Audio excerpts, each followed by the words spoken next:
They say a family can vanish without a trace, but that's not entirely true. Something always remains. A sound that never stops echoing, a shadow burned into the walls, a smell that never leaves the earth. In a quiet town outside of Dayton, Ohio, there once stood a small white house with faded blue shutters.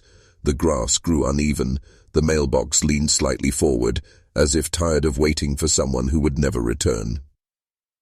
Neighbors used to say the Walkers were the kind of family you'd never expect to make headlines. Church on Sundays, barbecues in the summer, Christmas lights hung exactly on time, nothing extraordinary, which in hindsight might have been the strangest thing about them.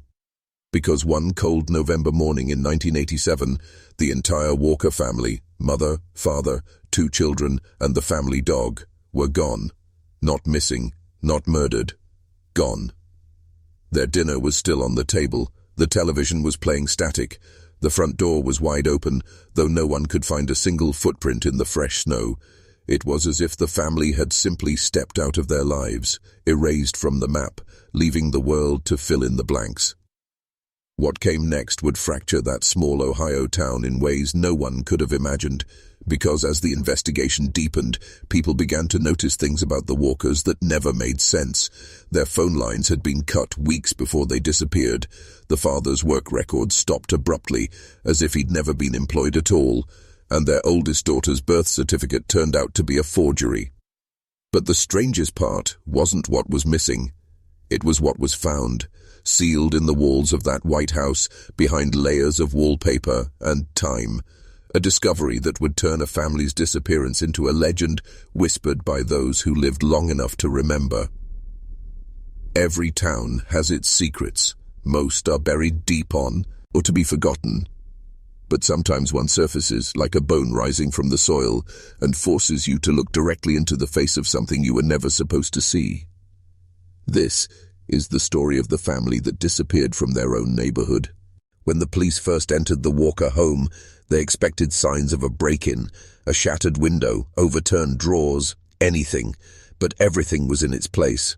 The dinner table was still set for 4, each plate half-eaten, each chair pushed neatly back. The television hummed with static, the glow flickering across the living room like a heartbeat. A single lamp was still on. The clock on the wall had stopped at 9:47 p.m. Neighbors told investigators they hadn't seen the family for a few days, though no one could agree exactly when the house went quiet. Some said Tuesday night. Others swore they saw the father, Robert Walker, mowing the lawn on Thursday morning. But the snow that fell Thursday night showed no signs of footsteps, tire tracks, or anything resembling movement. Inside, officers noticed subtle things. Things that didn't fit the image of a normal disappearance. There were no family photos on the walls. The frames were there, but every image had been carefully cut out. The closets were half empty, drawers partly cleared. The refrigerator had been unplugged, but its contents were fresh. And in the basement, in a small locked room at the far end, they found dozens of journals filled with the same sentence written over and over again. They know who we are.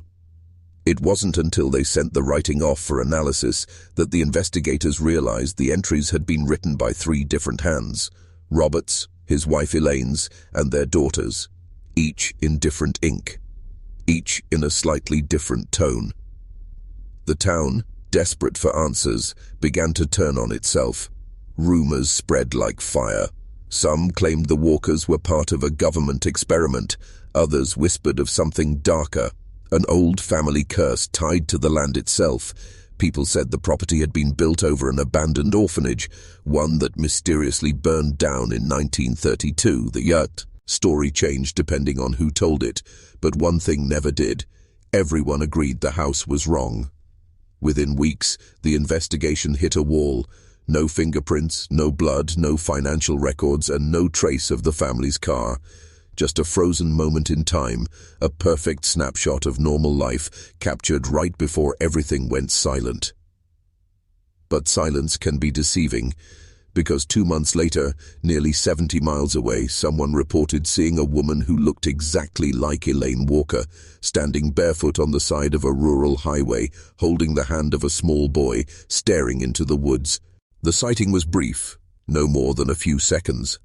The driver, a trucker named Harold Green, swore he saw her around dawn just outside Chillicothe. A woman in a pale blue nightgown holding a boy's hand, both of them motionless, watching him as he passed.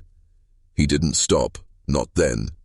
He said something in their faces made him keep driving. They looked, he later told investigators, like they were waiting for someone who never came. When police searched the area the next day, they found nothing, no footprints, no clothing, no signs of struggle, but they did find one thing. A small, hand-drawn picture in the dirt beside the road. It was crude, childlike. 4 figures standing in front of a house, and above it, written in shaky letters, one word, underneath. The investigation reignited. Search teams were sent back to the Walker property, where a new owner had already moved in. The basement, once thought to be fully cleared, was reopened.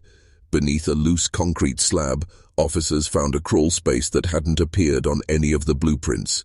Inside it were several rusted tin boxes filled with letters, dated between 1954 and 1968, all addressed to someone named Miss Lillian.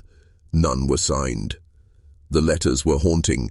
They spoke of experiments in memory separation, of a neighborhood program meant to study the long-term effects of isolation and false identity. They mentioned families planted in small towns, living fabricated lives under supervision, and then withdrawn when their purpose was complete. The FBI quietly took over. The house was sealed off.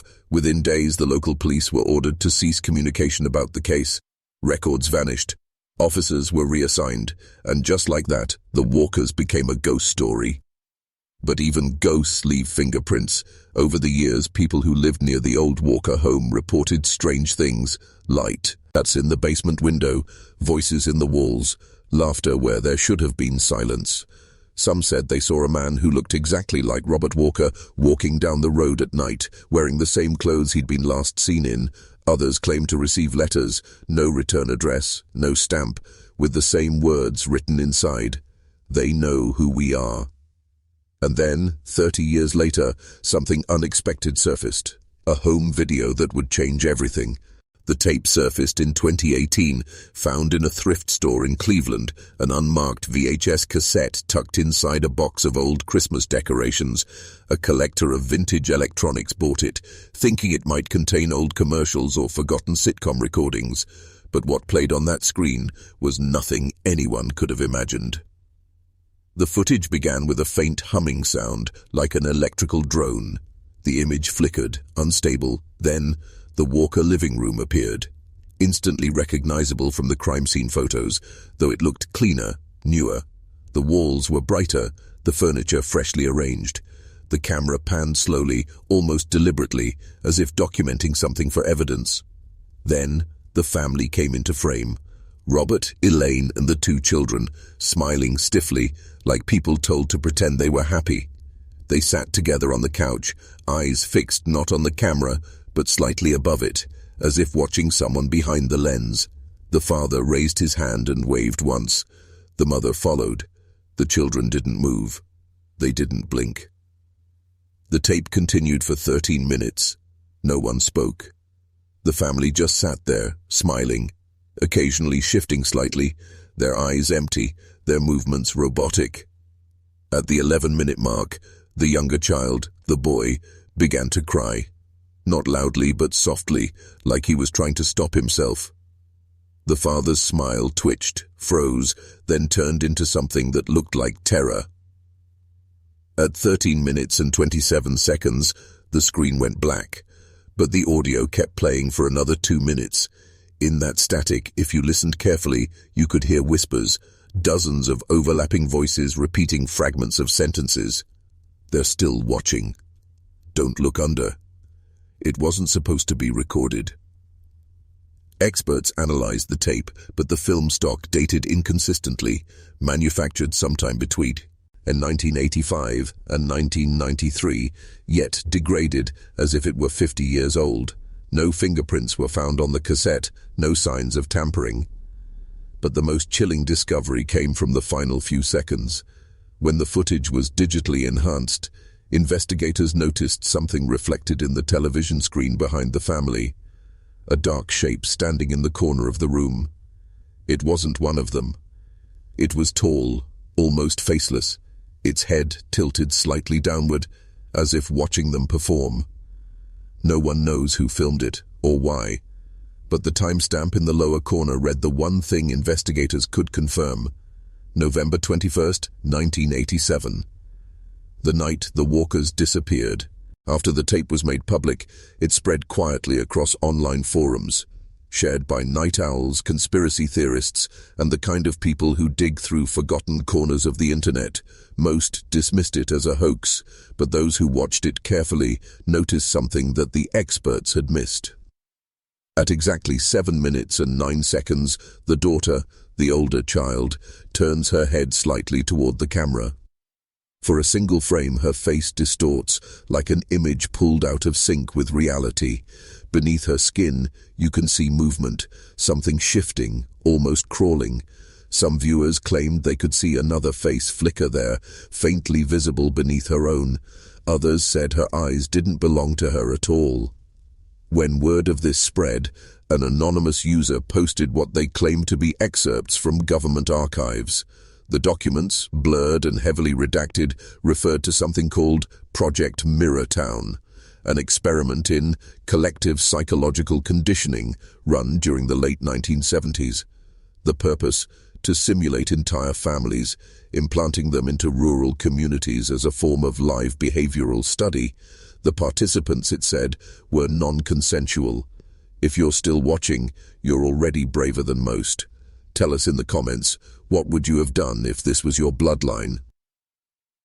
By now, local historians and journalists began revisiting the old stories, re-examining the timeline. The orphanage that burned down in 1932 had supposedly been funded by a company called Eastridge Development, the same company that built the Walker neighborhood in the 1970s. Eastridge was tied to defense contracts, research labs, and a long paper trail of discontinued projects. No one had ever heard of them since 1989, the same year the Walker's case was officially closed. And yet, 2 years after the tape surfaced, a strange pattern began to emerge.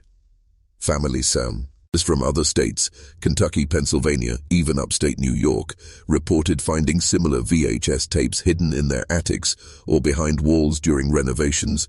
Each one showed a different family, always sitting in the same pose, staring just past the camera, always smiling too long. One tape even contained a handwritten note: "When they look away, that's when they start to remember." The question now wasn't just what happened to the Walkers, but how many other families had vanished the same way, erased, replaced, and buried beneath the illusion of normal life.